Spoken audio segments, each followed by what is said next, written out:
Is King Arthur Legend of the Sword really that bad of a movie? No, I don't think it is actually. Parts of it are quite entertaining. But the problem is that it's a very old school film and harkens back to an era where the movie business didn't have quite so much competition, where they could say to audiences, what else are you going to do this weekend, right? But now audiences can say, I have a crap ton of quality television to catch up on. So that leaves no place for a movie which is, quite frankly, just a pleasant way to pass the time. You will not learn anything about King Arthur, the legend of King Arthur. You will not see the legend in a new light. Guy Ritchie has nothing that he wants to add to that mythology, nor anything in particular that he wants to show you. And I find it really hard to believe, in fact, that a movie studio today, which should be on top of the shifts in the marketplace, would greenlight a film that has absolutely no ambition, particularly one that cost $175 million to make. It's largely pointless. And the whole thing is very 90s, right down to its modern medieval fusion and the fact that at the end it goes full video game, complete with a boss level fight.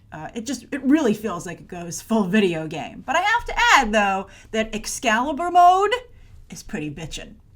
But as I said, this is a pleasant way to pass the time. And again, parts of the film are not only enjoyable, but they're impressive. And while you don't have to see the movie, I actually hope that some people in the industry see it because there's a lot of good work on display here, and these people should work again. This isn't one of those things where you're like, you should never work again, you should never work again, who hired you in the first place? I mean, there's a lot of talent on display. So the most talented person on display here is composer Daniel Pemberton, who's absolutely amazing. He's relatively new to the movie scoring, to that gig, but I think he's definitely a talent to watch. In fact, some of you already are familiar with his work. When I tweeted out that the score and Excalibur were the best things in this movie, some of you were like, oh yeah, Daniel Pemberton, that's my guy. So I'm glad that he's getting recognition already. And now he's my guy too. Also, many times during the film, he single-handedly takes what's on screen and elevates it with his music. You're like, what I'm looking at is only medium, but the music is so amazing, I'm having a great time. Then the other person I really liked in the film was Eric Bana. He really stood out, even though he has a very small part. But boy, does he make an impression when he's on screen. I think particularly because he really fits the idea of the Arthurian legend. Like he's perfectly suited for it. And he's also the most sympathetic and likable character in the movie. I felt the reveal of exactly how Excalibur becomes the sword in the stone was truly touching and poignant. Like, I guess it does have something to add, but it was such a little snippet that you're like, oh, that was great. I wish it was in a better movie. Darn it. All right, so anyway, my second favorite actor is the David Beckham cameo. Oh, he was great. It's short and sweet. I'm not going to say anything else to ruin it, but he was really game. And also, I thought that Guy Ritchie knew how to use him. He didn't ask too much of David Beckham. And it was just, and also I was surprised throughout my screening, a lot of people were laughing at the movie right as it began, which I was pretty upset about because they were laughing at at the beginning of a movie, they have words come up on screen and they set the stage and what's happening. And people were laughing and I was like, what are you laughing at? This is the legend of King Arthur. I mean, if you have a problem with this, we're going to have a real problem going forward because I don't know what you expect from this movie. But nobody even batted an eye when David Beckham showed up. And I felt like turning around and being like, did none of you know who David Beckham is? It's crazy. I mean, he's a world star, I thought. All right, so anyway, I got a hoot out of him being in the movie.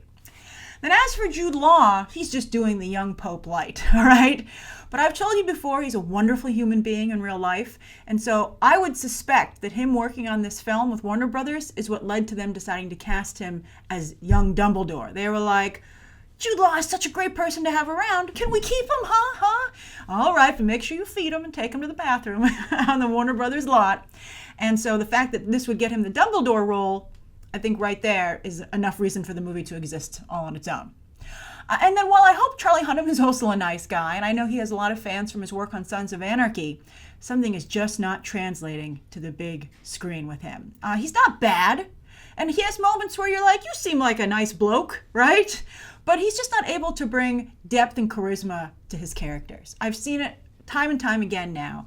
And his competitors, other actors, can do so even when the script and director leave them high and dry. They're able to bring that warmth and nuance themselves. Like, look at Eric Bana, although he doesn't have that great a career either.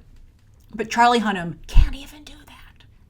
Now, from a storytelling perspective, I was torn over my enjoyment of this film. Let me explain. On the plus side, as a fan of Arthurian Legend, I really like the Legend of King Arthur. Great story. And I've never really seen it done as well as I think it could be done.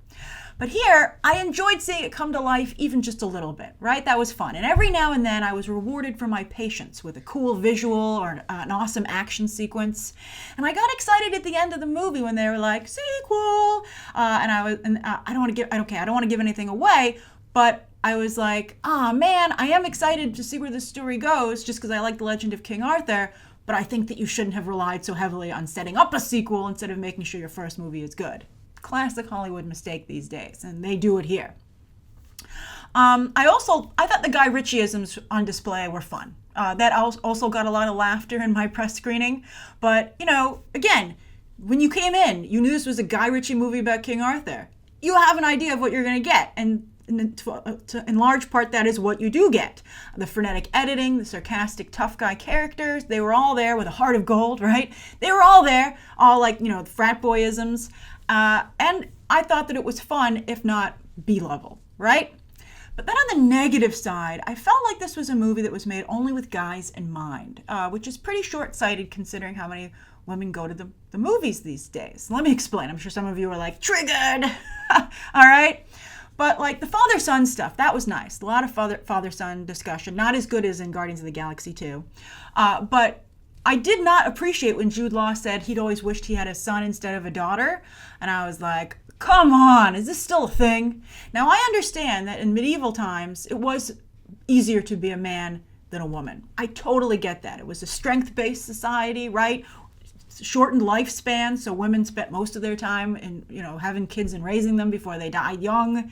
So I totally get that. But, you have a show like Game of Thrones, which is able to still put forward complex female characters who just find themselves in such a difficult situation. Yet here, the movie's female characters are just cardboard cutout prostitutes, wenches, and ladies of the court. And they're all like, I love being a prostitute that gets beaten to a pulp. You're so good to me, Arthur. And it's like, it's just crazy. It just shows absolutely no insight into the fact that these are people. So that was hard to watch. I mean, it didn't bother me so much like the first half of the movie, but then as the movie progressed and started to get a little bit repetitive and lose some of its momentum, that just kind of like it started to be like a frustrating thing to add to the pile of why the movie wasn't working anymore. Also, there is a forced romance between Arthur and the group's lone woman and witch. They call her a mage.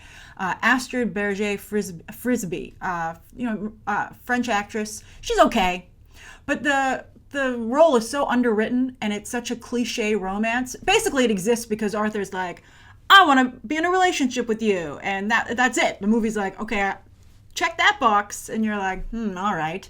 But then they have this moment in the third act, which is supposed to be really important regarding the use of Excalibur, and you're like, you can't sell that moment if you haven't built up the romance as to of now. So that was ridiculous. And she never gets to do anything cool for the group's one witch. I mean, she can control animals, and the animals were very cool. But when she was doing it, that wasn't particularly interesting to watch, and I was just like, you could have done some cooler stuff. I mean, for $175 million, I would think she could have done something a little bit cooler personally. So no, you don't have to watch King Arthur, Legend of the Sword, but if you're all caught up on your television and you are looking for a way to pass the time, this will certainly do the trick, particularly if you're into King Arthur mythology. I think that, as the movie started and that crawl came in, I was like, okay, let's go. I mean, this movie is made for a very specific audience that's into King Arthur, video games, action sequences. It's a very specific audience. So if you're in that audience, I think you'll have an okay time, as did I.